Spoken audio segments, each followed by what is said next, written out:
Muita gente ficou se perguntando por que tantos jogadores de futebol que vieram das classes mais baixas declararam apoio a Jair Messias Bolsonaro, não entenderam. E hoje eu vou explicar por que isso aconteceu. Mas antes, gostaria de falar duas coisas. A primeira é que se você ainda não entendeu que esse canal de vez em quando vai abordar assuntos políticos, cara, você não sabe o que é o Futeboteco, né? Estamos 4 anos aqui, a gente fez isso desde o início da nossa existência. Não é sempre, de vez em quando a gente acha que temos que furar essa bolha, a gente vai falar. Se você não gosta, não tem problema, você pode sair desse vídeo agora, você pode deixar um dislike, você pode deixar um comentário mal educado, você também pode se desinscrever no canal, tudo isso faz parte. Mas de vez em quando, sempre que a gente achar que é necessário e relevante, a gente vai misturar política com futebol, porque essa faz parte da existência fundamental do canal desde que ele foi criado. Demorou? E o segundo recado é que nessa sala, na sexta-feira, que é mais conhecido como também meu estúdio de podcast Tomando uma Com, a gente vai receber o ator global Dan Stubach, que está fazendo novela atualmente e já foi apresentador aí de programa na ESPN de entrevista, já foi comentarista de futebol na ESPN, um grande cara que a gente vai trocar ideias sobre tudo, inclusive também sobre política, é sexta-feira, 9 horas. O link para o canal Tomando uma Com tá aqui embaixo, na descrição desse vídeo. Também vai estar na descrição o link para o canal de cortes. Se você é daqueles que prefere ver pílulas, né, os melhores momentos, o vídeo, o assunto que te interessa mais, também segue lá o canal de cortes e ativa o sininho para não perder os cortes. Demorou? Bom, sem mais delongas, é isso. Muita gente se surpreendeu com o tamanho massivo, com o número massivo de jogadores, principalmente atrelados à seleção brasileira, que manifestaram apoio ao Jair Bolsonaro. Como assim que esses caras que vieram de baixo estão vendo aí a pobreza aumentar nesses últimos 4 anos, viram descaso com a pandemia? Como que esses caras ainda assim apertam 22? Esses caras são pessoas ruins? Eu não vejo assim. Eu explico por quê. Eu acho que assim, e aí é uma tese que eu quero que você me acompanhe, então presta bastante atenção. Antigamente, quando a gente via debates de presidenciáveis na Globo, segundo turno ali, como a gente viu FHC e Lula, como a gente viu Lula e Alckmin, Lula e Serra, quando a gente viu até Aécio e Dilma, a gente via um debate sobre propostas. É o que a Globo vai tentar fazer depois, etc e tal, mas o que se discutia mesmo era para onde eu vou. Eu prefiro um governo que valoriza mais o Estado, que acredita num Estado mais forte, que a partir da força do Estado, com políticas públicas, ele consegue diminuir a desigualdade, ou eu acredito numa política mais liberal, de direita, que eu tenho que simplesmente diminuir o tamanho do Estado, da dívida pública e fazer com que as empresas ganhem força no Brasil, privadas, para que assim a economia gire e a desigualdade diminua. Existiam essas duas teses. Há pessoas que acreditam numa, há pessoas que acreditam noutra. E está tudo bem. Esse sempre foi o debate. O que nós vamos fazer? O que esses presidentes pretendem fazer com a educação? O que eles pretendem fazer com a segurança?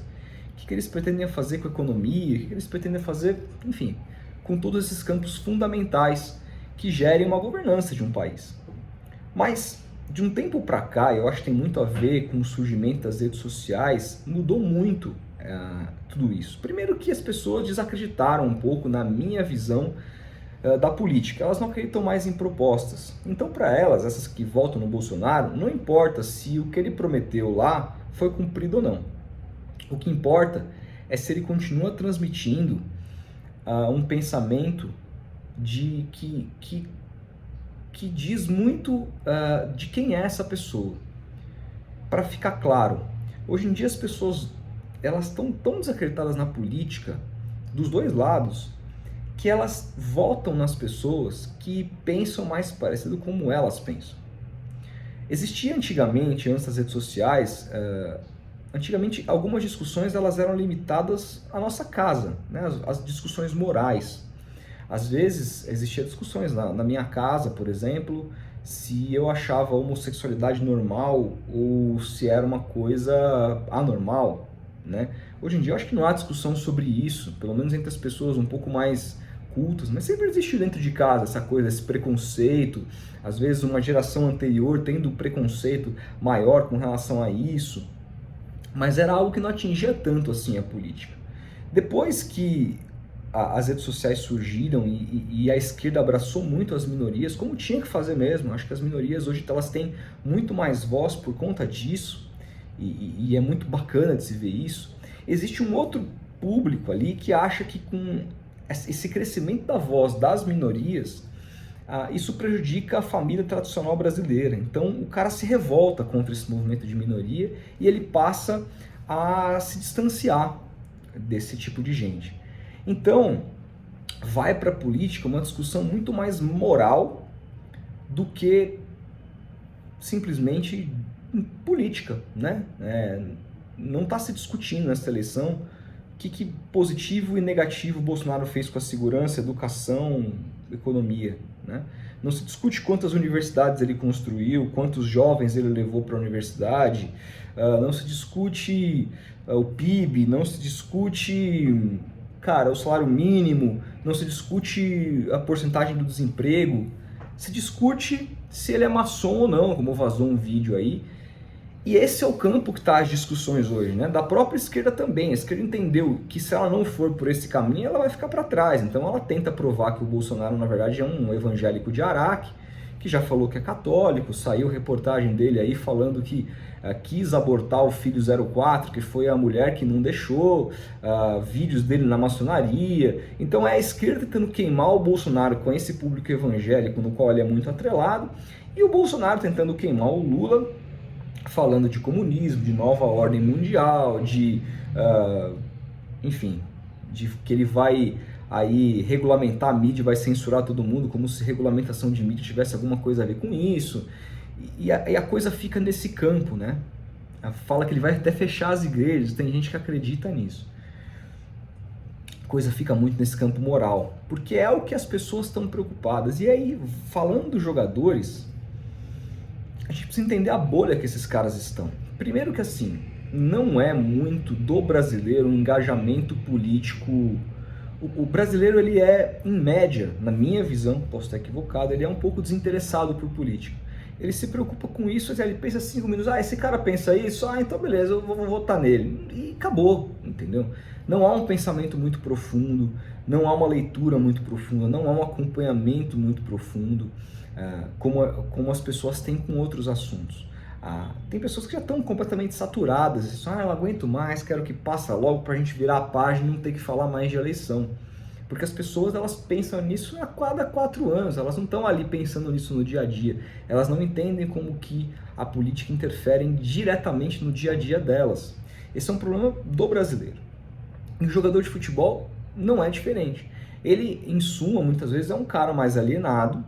Primeiro que é um cara que, diante de toda a conjuntura do Brasil, é um cara que não teve muito acesso à informação. Você está dizendo que os caras votam no Bolsonaro porque eles são burros? Não, não estou dizendo isso.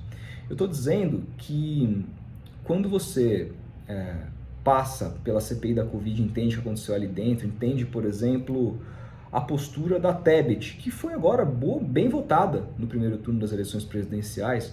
Qual foi a postura dela dentro de uma CPI, o que ela fez, o que ela trouxe de dados mostrando que o governo deixou de fazer e que impactou diretamente na vida de vários brasileiros. Há estudos hoje bastante bem fundamentados que mostram que pelo menos 400 mil pessoas poderiam ter sido salvas se o governo tivesse tido uma política pública boa na pandemia. E não teve. Houve, vamos lembrar, atraso na compra de vacinas, mais de 100 e-mails não respondidos para a Pfizer, houve, tudo isso muito bem provado e fundamentado, houve uma defesa absurda de um remédio ineficaz como a cloroquina. Esse apartamento aqui é alugado, e a dona desse apartamento acreditou nisso. Sabe o que aconteceu com ela? Ela ficou cega.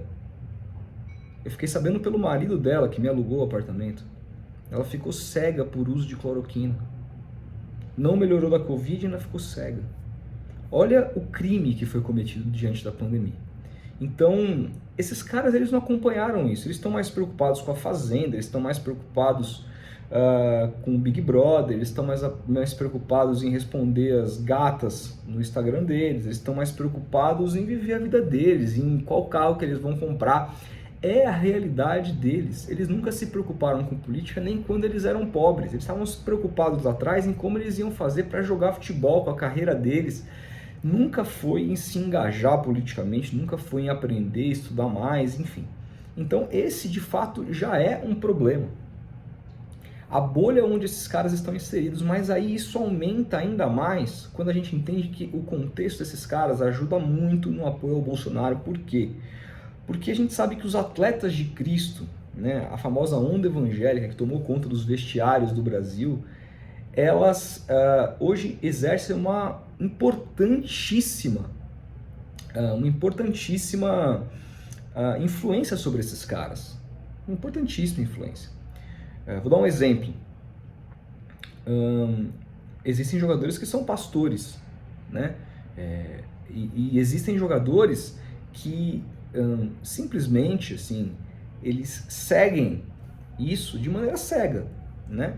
E hoje, fundamentalmente, as igrejas evangélicas elas estão mais atreladas ao bolsonarismo, por vários motivos, que eu não vou falar sobre todos aqui, porque senão esse vídeo vai dobrar, triplicar o tamanho, mas é o que acontece, né? E aí, quando o Bolsonaro, independentemente do que ele fez, deixou de fazer, ele defende Deus acima de tudo, família, liberdade, todos esses bordões que são absolutamente tacanhos, assim, muito simples e rasos, as pessoas se identificam. E tá ótimo para elas. Não interessa se aumentou o desemprego ou não, se aumentou a pobreza ou não. Eu tô rico, eu tô milionário. Não é minha obrigação. A minha obrigação é defender família, liberdade e Deus acima de tudo. É sobre isso. Por isso que nesse segundo turno é o Bolsonaro atacando o Lula de corrupção, o Lula atacando o Bolsonaro, porque ambos os governos têm contradições em termos de corrupção, isso é claro, não dá para negar, né? O Bolsonaro comprou aí 51 imóveis com dinheiro vivo. Como é que pode, gente? Eu compro uma manteiga aqui no mercado aqui na frente com débito. O cara comprou casa com dinheiro vivo. Se você não entende a gravidade disso, vá ler um pouquinho, estudar um pouquinho, que isso é preocupante pra caramba. O Lula, em contrapartida, foi preso por conta de um triplex, o outro compra 51 imóveis, né? Ah, mas e os roubos na Petrobras, Palocci, etc. Como eu falei, os dois governos têm contradições gigantes em termos de corrupção. Então, é a esquerda apontando as contradições da direita e a direita fazendo a mesma coisa. Ao contrário, não é isso que vai definir a eleição. Não é quem roubou mais, quem roubou menos, quem é mais ou quem é menos corrupto. Tampouco quem fez mais pelo país socialmente ou quem deixou de fazer, porque isso está muito claro. Se você pegar os índices do governo do Brasil de 2002 a 2010, em que pese o boom das commodities, etc., você vai ver que a diferença é abissal, é completamente abissal. O Lula também não teve que enfrentar a pandemia, apesar de ter enfrentado a H1N1 e ter enfrentado de outra maneira, uma maneira completamente diferente, que a gente foi recordista em velocidade de vacinação no Brasil. Mas, de fato, o que importa não é nada disso. Não é crescimento de país, não é sobre a classe mais pobre, não. O que importa sobre os valores, sobre aquilo que eu acredito. E dentro dessa bolha que os jogadores estão. Então não acho que eles sejam más pessoas. Eu acredito que eles apenas estão atrelados a uma bolha e também uma falta de interesse de entender a situação melhor, de estudar melhor. Porque na minha visão o voto nunca foi tão fácil, mas essa é só uma opinião minha, né? Para a gente estar inserido em outro tipo de bolha, talvez pense exatamente a mesma coisa, só que do outro lado da moeda. Eu acho que é isso. Acho que consegui explicar o porquê que eu acho que esses jogadores estão atrelados muito mais ao bolsonarismo do que a um governo que represente a classe de onde eles vieram. Mas quero saber se você concorda. Comenta aí, se você gostou, deixa seu like, é muito importante, porque eu sei que tem muita gente que não gosta desse tipo de assunto, então vai dar vários dislikes, vai se desinscrever, e o YouTube vai falar, puta, esse assunto aqui tá uma merda, esse cara aqui errou feio. Então é importante, você que gosta, que eu sei que é a maioria, nesse momento deixa seu like, se inscreva no canal se você não conhecia, deixa seu comentário positivo, porque isso mostra pro YouTube que você gosta de também ver assuntos assim por aqui. Beleza? A gente vai se falando, um grande abraço e até o próximo vídeo.